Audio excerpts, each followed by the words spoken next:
Indonesia, Indonesia terkasih sayang.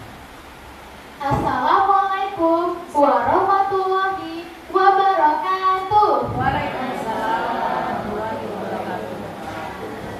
Selamat siang Dewan Juri, Bapak Ibu Guru beserta teman-teman semua. Perkenalkan, nama saya Elina dari SDN 017 Penajam. Nah teman-teman, saya mau cerita nih. Kalian mau dengar kan? Mau.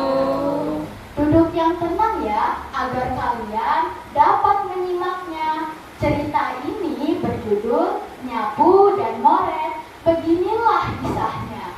Alkisah, pada zaman dahulu kala terdapat sebuah desa yang penduduknya hidup makmur, tentram, dan oleh sekawanan perampok. Para warga berhasil mengusir perampok, namun korban jiwa dan kerusakannya sungguh banyak.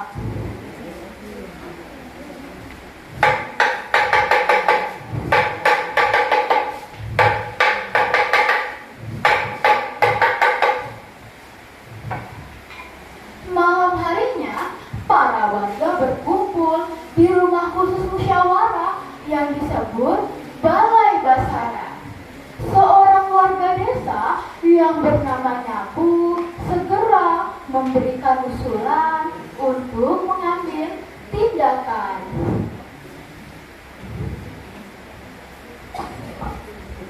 Mereka, para perampok itu, pasti akan kembali dalam jumlah yang lebih banyak.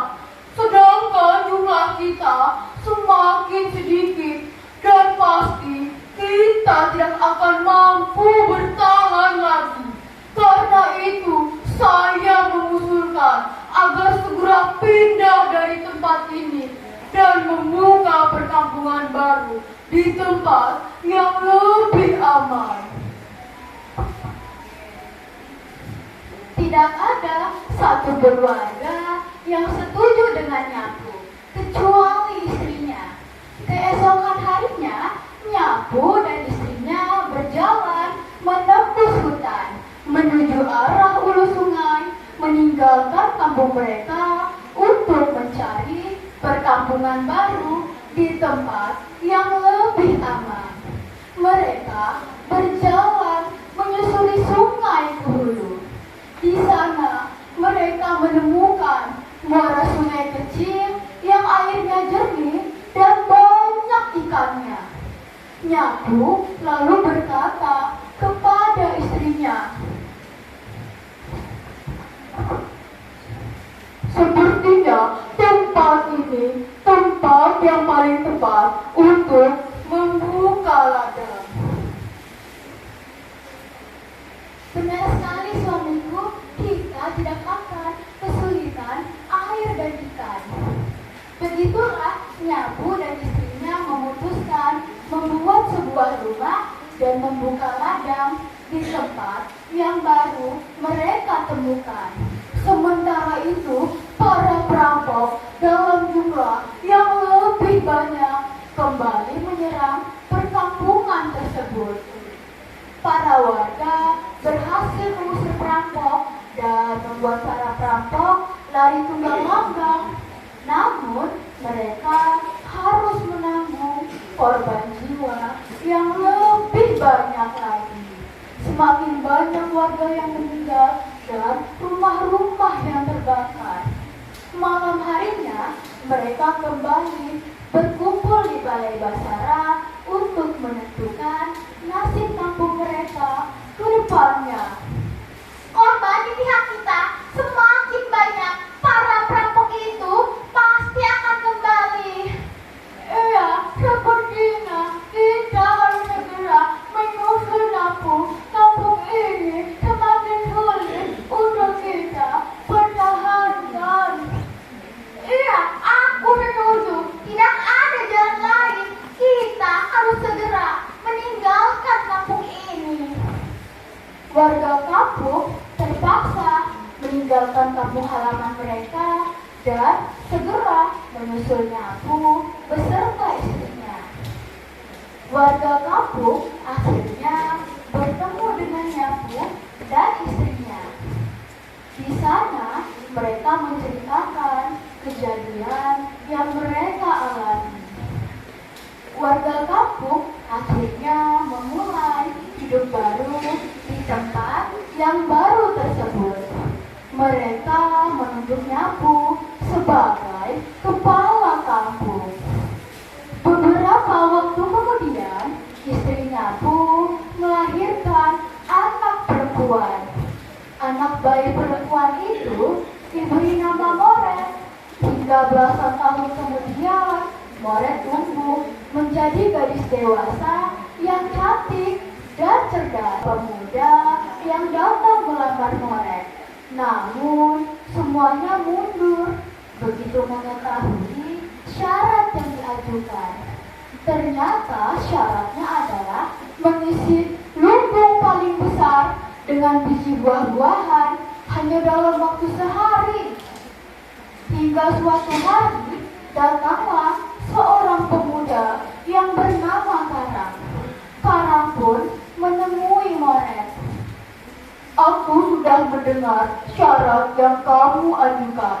Izinkan aku untuk memenuhi syarat itu. Tapi kalau boleh tahu, buat apa biji-bijian sebanyak itu? Penuhi saja syarat yang saya ajukan. Jika kau berhasil, akan kuberitahukan. Keesokan harinya, Karang pun segera masuk ke dalam hutan. Seekor burung enggang tiba-tiba datang setelah Karang bersiul panjang. Hai Karang, ada apa? Sepagi ini sudah memanggilku. Begini, aku meminta tolong kepadamu. Bisakah mulai sekarang hingga sore nanti kamu mengumpulkan biji-bijian untuk memenuhi lumbung besar di desaku? Permintaan yang aneh. Memangnya buat apa? Bertanyanya nanti saja ya. Yang penting kamu bisa mengumpulkan biji-bijian sebanyak itu. Ketika matahari condong ke arah barat, keranjang-keranjang itu pun penuh terisi dengan berbagai jenis biji buah-buahan. Karang pun mengucapkan terima kasih kepada burung enggang. Terima kasih banyak burung enggang. Dan aku tidak akan melupakan jasa-jasamu. Santai saja, tidak usah sungkan. Kami ini suka sekali membantu manusia. Setelah memastikan lumbung besar itu penuh dengan biji buah-buahan, Moret pun segera menerima lamaran Karang. Hari pernikahan Moret dan Karang pun tiba. Seluruh warga kampung diundang untuk menghadiri pernikahan tersebut. Terima kasih Karang telah mengundangku. Makanannya enak sekali. Ah, dasar kamu tukang makan. Sudah tidak bawa apa lagi. Ambil makanan banyak sekali. Oh, jadi ini burung enggang yang membantumu mengumpulkan biji-bijian itu. Ya begitulah. Tapi kalau boleh tahu, buat apa biji-bijian sebanyak itu? Setelah pesta ini, kamu akan segera tahu. Ayah Moret pun langsung menyampaikan hal penting tersebut kepada warga. Wahai warga kampung sekalian, lumbung besar di kampung kita sudah penuh dengan biji buah-buahan. Putri saya meminta kepada semua warga kampung untuk membawa pulang dan menanamnya di setiap ladang.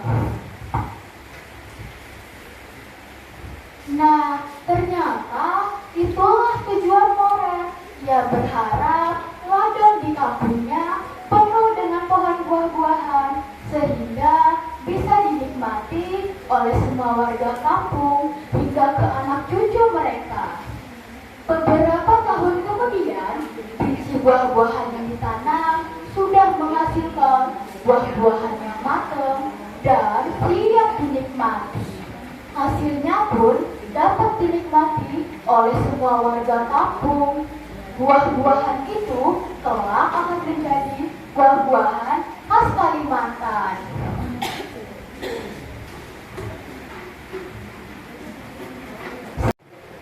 Keledai, durian, kabul, tarap, rambai, dan wani. Nah, demikian cerita rakyat Nyapu dan Moret dari Kalimantan Timur. Pesan-pesan yang dapat kita ambil dari cerita tadi adalah berbuat baik dan bijaksana, serta bertanggung jawab menciptakan kehidupan yang lebih baik demi masa depan. Semangat Indonesia, salam literasi, gemar membaca, maju bangsaku. Wassalamualaikum